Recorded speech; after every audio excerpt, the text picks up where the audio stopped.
ziyadatus shalah, bertambahnya salat, ya. Salat ya. Sebelum di Madinah ini ya, ketika Isra Mi'raj itu dapat perintah salat ya kan, 5 waktu. Namun 5 waktu itu masih 2 rakaat semua kecuali maghrib 3 rakaat ya. Jadi ketika turun salat, perintah salat 5 waktu itu semuanya masih 2 rakaat ya. Jadi Isya 2 rakaat, Zuhur 2 rakaat, Asar 2 rakaat, Subuh 2 rakaat, Maghrib tetap 3 rakaat ya.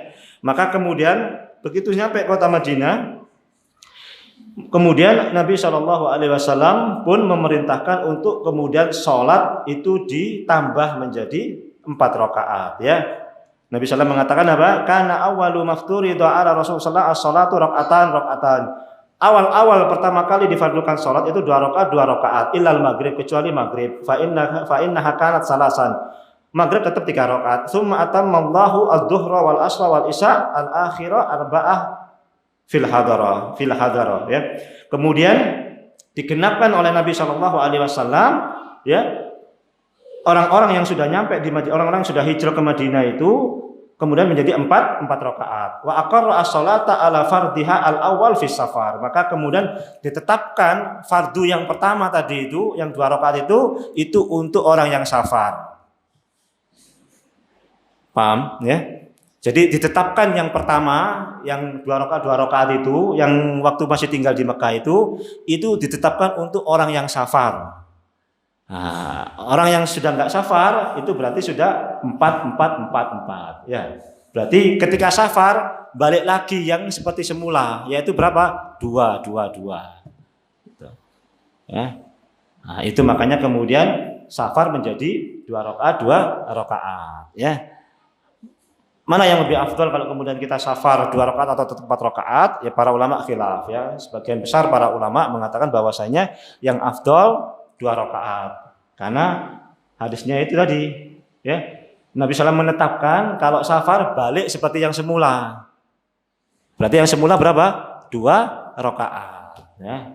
2 rakaat ya. Itu yang paling sahih, yang paling kuat ya. Yang paling kuat itu adalah 2 rakaat. Kemudian kisah selanjutnya, khawfur Rasulullah an ta'ara al-Madinah.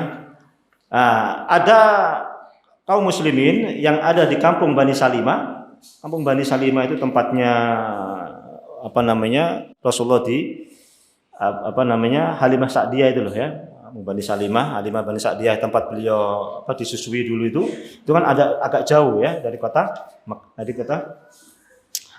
Bani Salimah ya. Itu kampung Bani Sa'diyah. Ini kampung Bani Salimah. Agak jauh dari kota Madinah ya.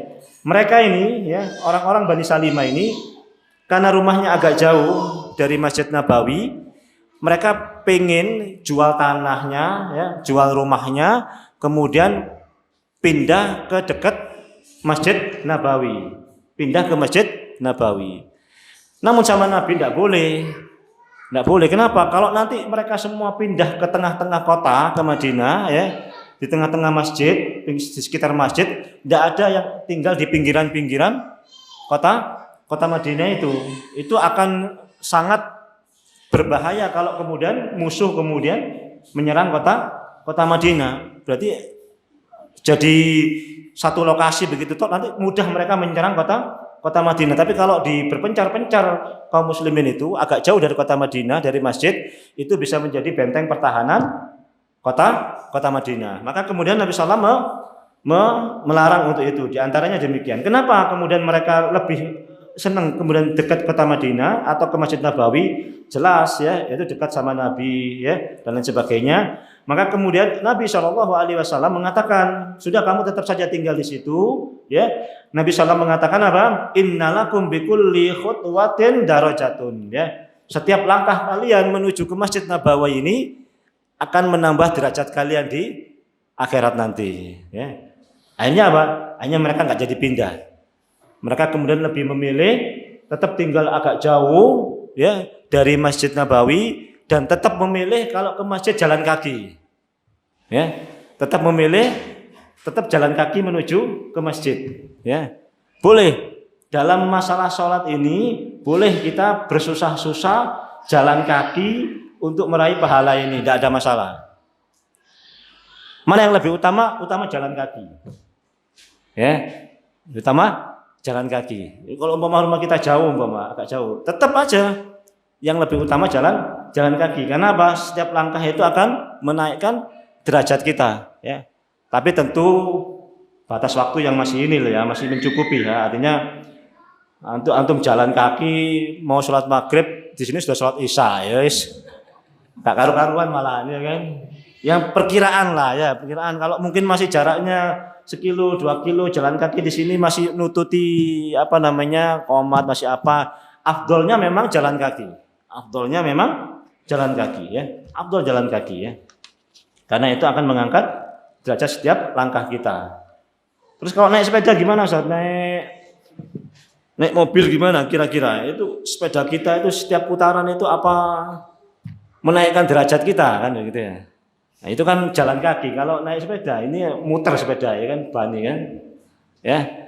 Wallahu a'lam bishawab. Syekh Muhammad bin Shalih Utsaimin beliau menyebutkan bahwasanya kalau memang tempatnya jauh ya dan dia naik sepeda ya ataupun naik kendaraan, maka setiap putaran roda itu akan mengangkat derajatnya di sisi Allah Subhanahu wa taala.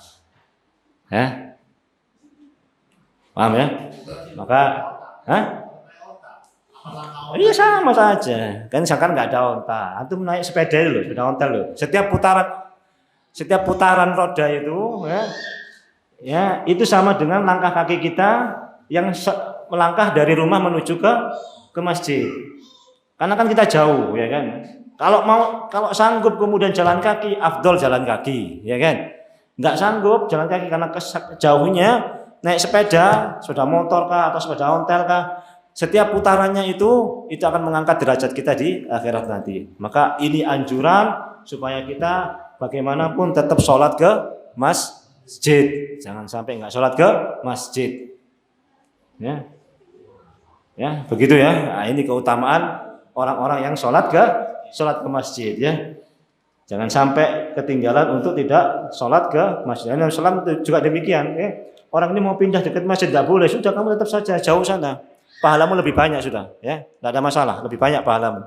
Makanya kemudian para sahabat itu kalau jalan kaki ke masjid nggak kesusu, kecil-kecil jalannya, sedikit-sedikit jalannya, cilik-cilik, langkai cilik-cilik, cilik-cilik langkai. Supaya apa? Supaya banyak hitungannya, kecil-kecil, pahalanya lebih banyak, pahalanya lebih banyak, pahalanya lebih banyak. Kecil-kecil begini, ya jalannya, nggak kesusu, ya kan? Nggak jangkanya nggak lebar-lebar, justru malah kecil-kecil langkahnya. Supaya apa? Pahalanya semakin banyak. Ya, khusus sholat ini ya, ini khusus sholat ini kita boleh begitu itu ya, boleh bersusah-susah ya, susah-susah jalan kaki, nanti muter sana, nyampe sini, demi meraih pahala. Nggak apa-apa itu kalau sholat, asal jangan ketinggalan gitu saja ya. Pokoknya prinsipnya ajak sampai nyampe ke ini niat sholat maghrib untuk ini sholat isya bisa, ya kan? Nggak bisa ya. Tapi kalau itu sampai sempat bersusah-susah dalam hal itu, nggak apa-apa ke masjid. Khusus untuk ke masjid ini nggak apa-apa. Susah-susah begitu nggak ada masalah ya. Wallahu taala alam. Ini yang bisa kita kaji pada malam hari ini. Mudah-mudahan ini bermanfaat bagi kita.